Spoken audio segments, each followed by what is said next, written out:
اسلامیات اختیاری باب اول القرآن۔ اس کا پہلا موضوع فضیلت قرآن ہے۔ عزیز طالبات، یہ اللہ تعالیٰ کا بڑا احسان ہے کہ اس نے صرف انسان کو پیدا ہی نہیں کیا بلکہ اس کی ہدایت اور رہنمائی کے لیے اپنے نیک اور برگزیدہ بندوں کو بھیجا، جن کو ہم نبی یا رسول کہتے ہیں۔ ان رسولوں پر اللہ تعالیٰ نے کتابیں نازل کی تاکہ ان کے رخصت ہو جانے کے بعد لوگ ان سے ہدایت حاصل کر سکیں۔ قرآن اللہ تعالیٰ کی مقدس کتاب ہے۔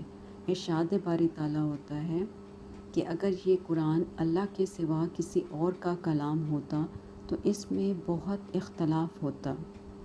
قرآن مجید کو اللہ تعالیٰ نے حضرت محمد صلی اللہ علیہ وسلم پر تھوڑا تھوڑا کر کے تقریباً 23 برس میں نازل کیا۔ فرشتہ وحی حضرت جبرائیل علیہ السلام آیات قرآنی لے کر آتے۔ قرآن مجید اللہ تعالیٰ کی آخری کتاب ہے۔ جس طرح پیغمبروں میں آپ صلی اللہ علیہ وسلم آخری پیغمبر ہیں، آپ کے بعد نہ کوئی نبی آیا ہے اور نہ ہی آئے گا، اسی طرح قرآن مجید بھی اللہ تعالیٰ کی آخری کتاب ہے۔ اس کے بعد نہ کوئی کتاب آئی ہے اور نہ آئے گی۔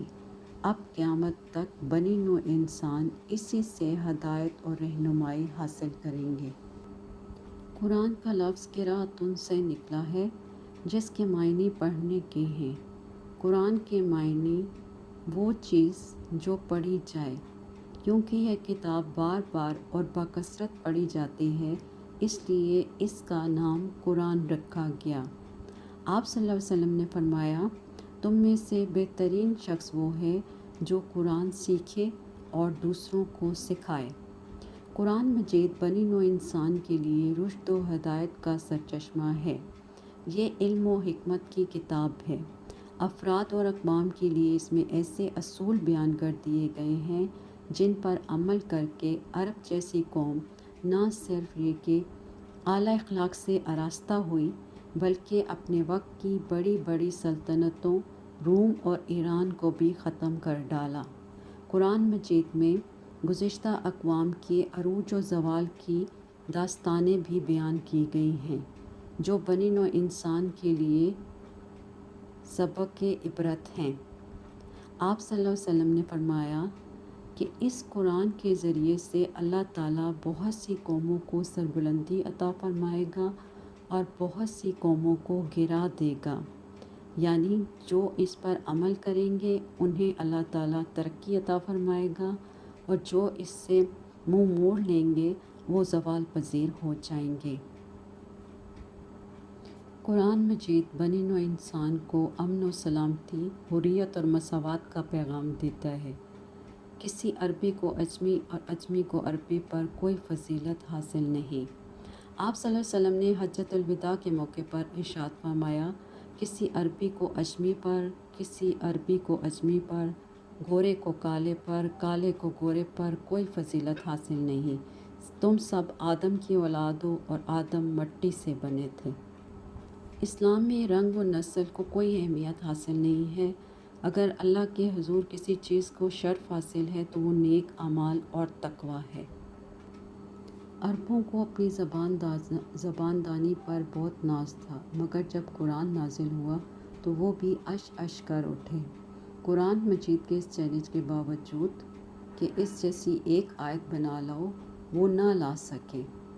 اس کے ساتھ ساتھ قرآن مجید کو یہ فضیلت بھی حاصل ہے کہ اس میں کوئی رد و بدل نہیں ہوا۔ اس کی وجہ یہ ہے کہ اللہ تعالیٰ نے خود اس کی حفاظت کی ذمہ داری لی ہے۔ ارشاد باری تعالیٰ ہے، اِنَّا نَحْنُ نَزَّلْنَا الذِّکْرَ وَإِنَّهُ لَحَافِظُونَ۔ ہم نے ہی اس ذکر کو نازل کیا اور ہم خود ہی اس کی حفاظت کرنے والے ہیں۔ قرآن دنیا میں سب سے زیادہ پڑھی جانے والی کتاب ہے۔ دنیا کے چپے چپے میں ہزاروں انسان اس کو پڑھتے ہیں۔ چھوٹے بچے اپنے سینوں میں اس کو حفظ کر لیتے ہیں۔ قرآن کا بیان، زبان، اسلوب بے نظیر ہے۔ آپ صلی اللہ علیہ وسلم نے فرمایا، قرآن پڑھا کرو کہ قیامت کے دن یہ اپنے پڑھنے والوں کی شفاعت کرے گا۔ ایک دوسری حدیث میں آپ صلی اللہ علیہ وسلم نے فرمایا، جو کوئی قرآن مجید کا ایک حرف پڑھے اسے ایک نیکی ملتی ہے اور اس ایک نیکی کا اجر 10 نیکیوں کے برابر ہوگا۔ اللہ تعالیٰ ہمیں توفیق دے کہ ہم اس کو پڑھیں اور اس پر عمل کریں۔ سبق سے متعلق دیے گئے سوالات کو طلبات اپنی کاپیوں پہ حل کریں۔ سوال نمبر 1، اللہ تعالیٰ اپنے بندوں کی ہدایت کے لیے کن لوگوں کو بھیجتا ہے؟ سوال نمبر 2، لفظ قرآن کے لغوی اصطلاحی مفہوم بیان کیجیے۔ سوال نمبر 3، قرآن مجید کس طرح سے بنی نوع انسان کے لیے پیغام رشد و ہدایت ہے؟ نمبر 4، قرآن نے اقوام عالم کو کس طرح سے سلامتی اور مساوات کا درس دیا؟ نمبر 5، قرآن مجید کے کون سے چیلنج کو دنیا آج تک پورا نہیں کر سکی؟ نمبر 5، قرآن کی حفاظت کے متعلق آیت اور اس کا ترجمہ تحریر کیجیے۔ نیچے دی گئی آیات اور احادیث جو فضیلت قرآن سے متعلق ہیں ان کو بھی طلبات اپنے سبق میں شامل کریں۔